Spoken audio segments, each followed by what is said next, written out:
بسم اللہ الرحمن الرحیم۔ السلام علیکم ورحمۃ اللہ وبرکاتہ۔ پولیس کو ہماری رپورٹ کر دی گئی کہ اس علاقہ میں ایسے لوگ آئے ہوئے ہیں جو کہ مرتدوں کو دوبارہ اسلام میں داخل کر رہے ہیں، جس پر پولیس مسجد میں داخل ہو گئی اور ہم پر گولیوں کی بوچھاڑ کر دی کہ اچانک گولیاں رک گئیں تو پولیس والے یہ دیکھ کر حیران ہو گئے کہ اور جو بندے ہماری راہ میں اور ہمارے دین کے لیے جدوجہد کریں گے ہم ان کو اپنے راستوں کی رہنمائی کریں گے۔ یقیناً اللہ تعالیٰ نیکوکار بندوں کے ساتھ ہے اور ان کا ساتھ دینے والا ہے۔ آپ صلی اللہ علیہ وآلہ وسلم کا ارشاد ہے کہ اگر تمہارے ذریعے ہدایت پا گیا تو یہ تمہارے لیے نہایت قیمتی سرخ اونٹ سے بہتر ہے۔ ایک ارشاد یہ بھی فرمایا کہ اللہ کا جو بندہ کسی دوسرے بندے کو نیک عمل کی رہنمائی کرتا ہے تو اس بتانے والے کو بھی نیکی کرنے والے کے برابر صلہ ملتا ہے۔ اگست 1947 تقسیم ہند کے بعد بہت سے مسلمان مشرقی پنجاب کی ریاستوں میں ہندوؤں کے ڈر سے مرتد ہو گئے تھے۔ جب حضرت جی مولانا محمد یوسف رحمۃ اللہ علیہ کو حالات کا علم ہوا تو سخت صدمہ ہوا، تو آپ نے 22 آدمیوں پر مشتمل ایک جماعت کو مشرقی پنجاب بھیجا اور کہا کہ مشرقی پنجاب کے مرتدوں کو دوبارہ اسلام میں لے آئیں۔ اب جتنا بھی وقت لگ جائے گا وقت کی قید نہیں۔ چنانچہ انہوں نے وعدہ کیا کہ انشاءاللہ تعالی ہم آپ کے فرمان کے مطابق جان دے دیں گے یا مشرقی پنجاب کے مرتدوں کو محنت کر کے دوبارہ اسلام میں لے آئیں گے۔ چنانچہ ان 22 احباب کی 2 جماعتیں 11 افراد پر مشتمل تشکیل کی گئیں۔ مولانا محمد یوسف رحمۃ اللہ علیہ نے ننگے پاؤں مسجد سے باہر نکل کر خوب رو رو کر دعا کی اور دونوں جماعتوں کو اللہ کے سپرد کیا۔ جب یہ دونوں جماعتیں پانی پت میں مولانا بقاء اللہ صاحب کے پاس پہنچیں تو مولانا جماعتوں کو دیکھ کر کہنے لگے کہ تم یہاں کیسے آ گئے؟ تم ہم کو مرواؤ گے؟ جماعت کے احباب کو برا بھلا کہا اور مسجد کے اندر جماعتوں کو ٹھہرنے نہ دیا اور باہر نکال دیا۔ جماعت والے بامر مجبوری شہر سے باہر نکل گئے اور ایک ویران مسجد میں ٹھہر گئے۔ ان دونوں جماعتوں نے مشورہ کر کے پروگرام بنایا کہ یہاں سے دونوں جماعتیں الگ الگ رخوں پر ایک ہفتہ کام کر کے چلا پور کے مقام پر اکٹھی ہو جائیں گی۔ چنانچہ انہوں نے ایسے ہی کیا۔ یہاں پر 5 مسجدیں تھیں اور 12 گھر مسلمانوں کے تھے جو سب کے سب مرتد ہو چکے تھے۔ انہوں نے ایک مسجد کو توڑ کر اس جگہ بت بنا رکھا تھا جس کی یہ پوجا کیا کرتے تھے۔ ہم نے ان سے بات کی اور ترغیب دے کر ان کو دوبارہ اسلام میں داخل ہونے کی دعوت دی تو ان میں سے ایک آدمی بطور رہبر کے ساتھ ہو گیا اور ہم کو دوسرے دیہاتوں میں لے گیا۔ ایک گاؤں میں 10-12 آدمی چھپ کر نماز پڑھتے تھے، باقی سب کے سب مرتد ہو چکے تھے۔ ہم ان کو چھپ کر دوبارہ اسلام میں داخل ہونے کی ترغیب دیتے رہے۔ ان میں 2 امام مسجد بھی تھے جنہوں نے داڑھیاں منڈوا کر سر پر چوٹی رکھی ہوئی تھی۔ ہم نے اس علاقہ میں 1 ہفتہ کام کیا اور یہاں سے ہماری جماعتیں جیز ریاست میں چلی گئیں۔ جیز میں 10 مسجدیں تھیں اور کافی تعداد مسلمانوں کی تھی۔ ان میں اکثر مرتد ہو گئے تھے اور باقی چھپ کر نماز پڑھتے تھے۔ ان میں سے 5 ساتھی ہمارا ساتھ دینے کے لیے چلے۔ ایک جگہ پر 4 دن کام کیا۔ بہت سے احباب نے اذان دے کر نماز ادا کرنا شروع کر دی۔ اس علاقہ میں ہماری شہرت ہو گئی کہ اس قسم کے لوگ آئے ہوئے ہیں جو کہ مرتدوں کو دوبارہ اسلام میں داخل کر رہے ہیں۔ پولیس کو ہماری رپورٹ کر دی گئی جس پر پولیس کے 20 سپاہی ایک ٹرک میں سوار ہو کر آ گئے اور جس مسجد میں ہماری جماعت ٹھہری ہوئی تھی اس میں داخل ہو گئے اور جماعت کے ساتھیوں کو لاٹھیوں اور بندوقوں کے بٹوں سے مارنا شروع کر دیا۔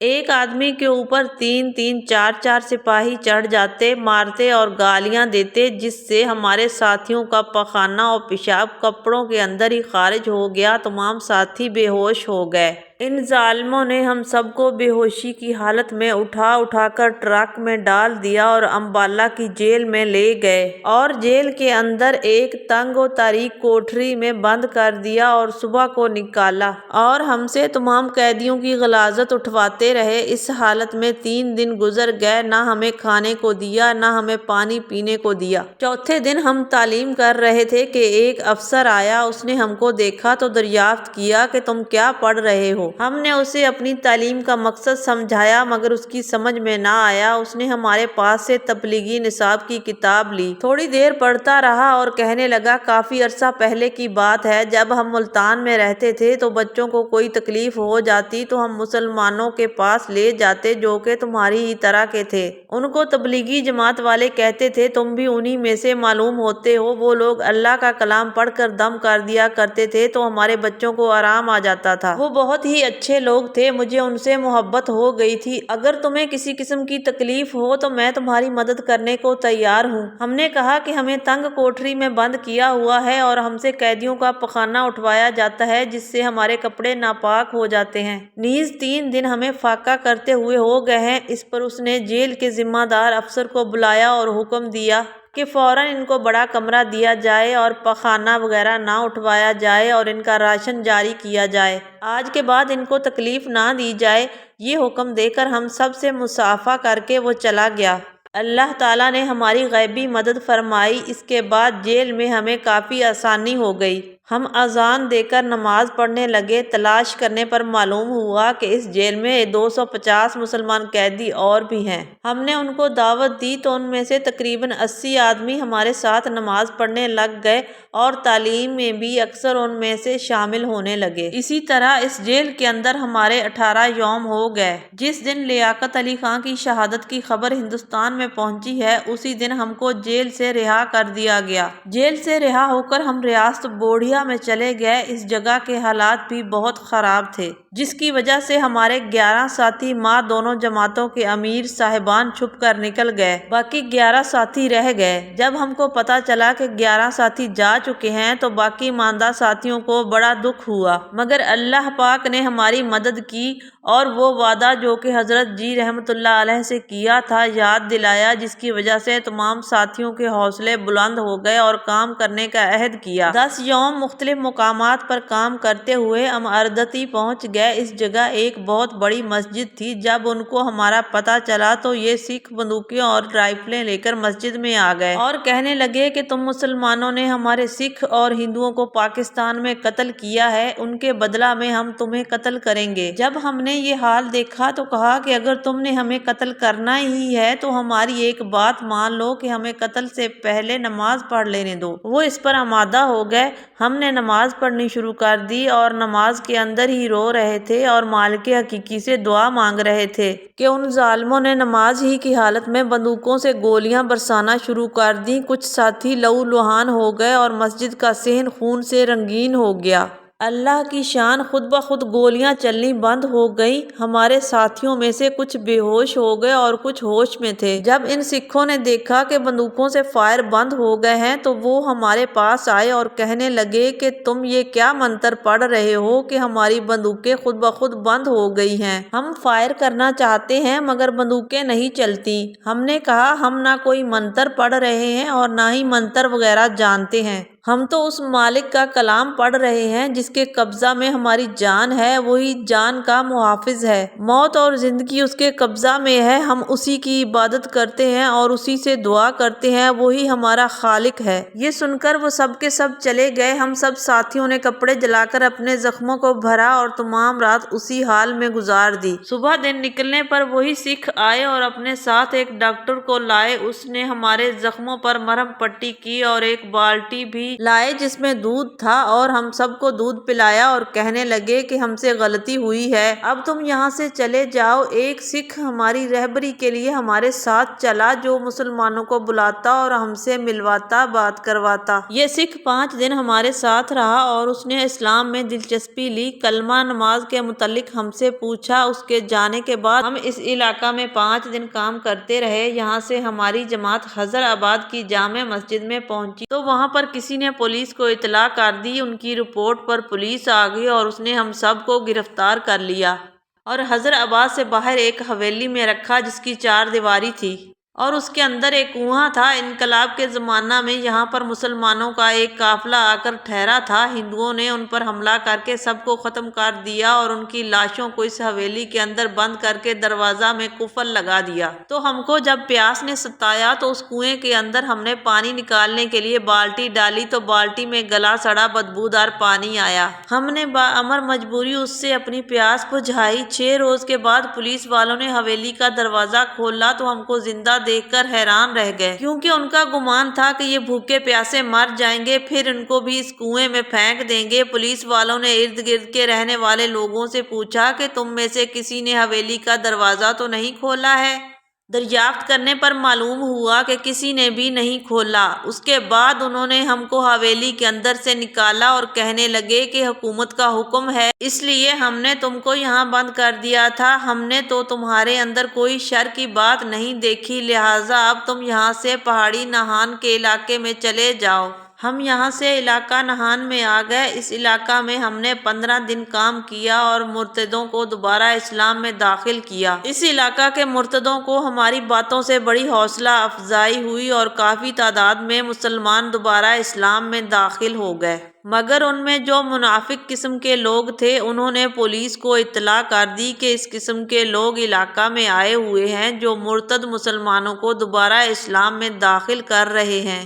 اس رپورٹ پر پولیس آ گئی اور ہم سب کو گرفتار کر کے دریائے جمنا کے پل پر لے گئے۔ راستہ میں ہمیں بندوقوں کے بٹوں سے مارتے اور گالیاں دیتے رہے۔ جب ہم جمنا کے پل پر پہنچ گئے تو انہوں نے ہماری تلاشی لی اور پیسے وغیرہ سب چھین لیے اور ہمارے کپڑے وغیرہ سب اتروا لیے اور ایک ایک کر کے سب کو پل پر سے دریا میں پھینکنا شروع کر دیا۔ اس وقت دریا میں زبردست طغیانی آئی ہوئی تھی اور دریا کے کنارے پر آباد دیہات پانی میں بہہ گئے تھے۔ جب ہم کو دریا میں پھینکا جاتا اور جب ہم پانی سے غوطہ کھا کر اوپر آتے تو سوائے پانی اور آسمان کے ہمیں کچھ نظر نہ آتا۔ ہمارے سب ساتھی بے ہوش ہو گئے۔ ہم اسی بے ہوشی کی حالت میں بہتے چلے جا رہے تھے کہ اللہ پاک کی شان کے دریا کے اندر ایک بہت بڑا کیکر کا درخت ماہ شاخوں کے پڑا ہوا ہے۔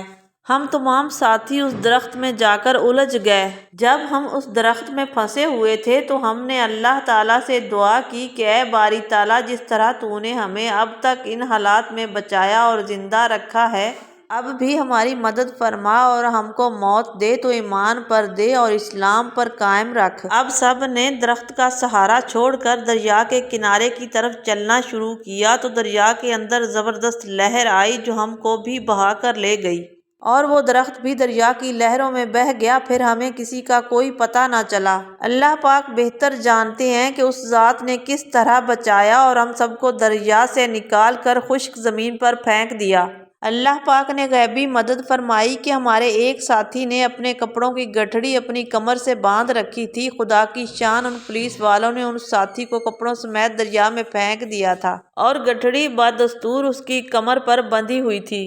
اس میں 2 چادر، ایک کرتا اور ایک پگڑی تھی۔ ہم سب ساتھیوں نے پھاڑ پھاڑ کر اپنے ستر ڈھانپے اور یہاں سے حیدرآباد کی جامع مسجد پہنچ گئے۔ جمعہ کا دن تھا۔ اس مسجد میں دیہات کے لوگ جمعہ کی نماز پڑھنے کے لیے آئے ہوئے تھے۔ یہ لوگ ہمیں دیکھ کر گھبرا گئے اور مسجد کے اندر داخل نہ ہونے دیا۔ کہنے لگے تم کون لوگ ہو؟ مگر ہم زبردستی مسجد میں داخل ہو گئے اور مسجد کے اندر ایک کونے میں بیٹھ کر ذکر اذکار میں مشغول ہو گئے۔ ان لوگوں نے اسی پولیس کو اطلاع دی جس نے ہمیں پل سے دریا میں پھینکا تھا۔ اطلاع دے دی کہ اس قسم کے 11 آدمی ہیں اور جامع مسجد حیدرآباد میں موجود ہیں۔ انہوں نے فوراً 2 سپاہی بھیج دیے تاکہ مسجد کے اندر سے کسی کو باہر نہ نکلنے دیں۔ ان دونوں سپاہیوں نے دروازہ پر پہرا لگا دیا کہ کوئی باہر نہ نکل سکے اور حکم دیا کہ مسجد کے اندر جس قدر بھی لوگ ہیں مسجد کے اندر رہیں، اگر کوئی باہر آئے تو ہم اس کو گولی مار دیں گے۔ اس حکم کو وہ لوگ سن کر بہت گھبرائے اور ہمیں بہت برا بھلا کہا کہ یہ کہاں سے آ گئے، انہوں نے اپنے ساتھ ہمیں بھی مصیبت میں پھنسایا ہے، نہ معلوم اب ہمارا کیا حشر ہوگا۔ تھوڑی دیر کے بعد مزید پولیس آ گئی جن میں انسپکٹر کرتار سنگھ اور دیگر پولیس والے تھے۔ انہوں نے مسجد میں داخل ہو کر تمام کو ایک جگہ اکٹھا کر لیا۔ ان میں ہم بھی شامل تھے۔ انسپکٹر کرتار سنگھ نے سب کے سامنے تمام حالات بیان کیے کہ جس طرح ہم کو دریا میں ڈالا تھا۔ کہنے لگا کہ ہم نے ان کے ساتھ بڑے ظلم کیے، ان سب کو ننگا کر کے دریا میں ڈال دیا تھا کہ یہ ختم ہو جائیں گے، دریا میں ڈوب کر مر جائیں گے۔ عجیب ماجرا ہے کہ یہ کیسے بچ گئے۔ معلوم ہوتا ہے کہ ان کے ساتھ کوئی زبردست طاقت ہے جو ان کو ہر حال میں بچا رہی ہے۔ آج ہم اس غیبی طاقت پر جو ان کی محافظ و نگہبان ہے ایمان لاتے ہیں اور اسلام میں داخل ہوتے ہیں۔ انہوں نے ہم سے کہا کہ اب تم ہم کو اسلام میں داخل کرو۔ ہم نے مذہب اسلام کے اندر کھلی غیبی مدد دیکھ لی ہے تو ہم نے ان کو غسل دلا کر کلمہ پڑھایا اور پورے طریقہ سے دین اسلام میں داخل کر لیا۔ انہوں نے ہم سے کہا کہ اب تم بالکل آزاد ہو، تم پر آج سے کوئی پابندی نہیں۔ ہماری آزادی اور سکھوں کے اسلام قبول کرنے کے بعد انہوں نے ہمارے لیے کپڑے منگوائے اور دودھ، مٹھائی اور کھانا وغیرہ خوب کھلایا۔ ہم وہاں پر تقریباً 10 دن تک ٹھہرے۔ دور دراز سے مسلم اور غیر مسلم ہماری زیارت کو آتے اور دعائیں کراتے۔ بہت سے مرتد خود بخود دوبارہ اسلام میں داخل ہو گئے۔ یہاں سے ہم نے اپنی کارگزاری تبلیغی مرکز کو روانہ کی۔ حضرت مولانا محمد یوسف رحمۃ اللہ علیہ نے کچھ رقم وغیرہ ہمارے لیے بھیجی اور ہم واپس مرکز نظام الدین حضرت مولانا محمد یوسف نور اللہ مرکزہ کی خدمت میں پہنچ گئے۔ حضرت جی رحمۃ اللہ علیہ نے تفصیل سے ہماری کارگزاری سنی اور خوب دعائیں دی۔ محترم ناظرین، امید ہے آج کی ویڈیو آپ کو پسند آئی ہوگی۔ اگر ویڈیو پسند آئے تو اسے لائک، شیئر اور سبسکرائب کر دیں۔ بہت بہت شکریہ۔ اپنا بہت خیال رکھیے گا۔ اللہ حافظ۔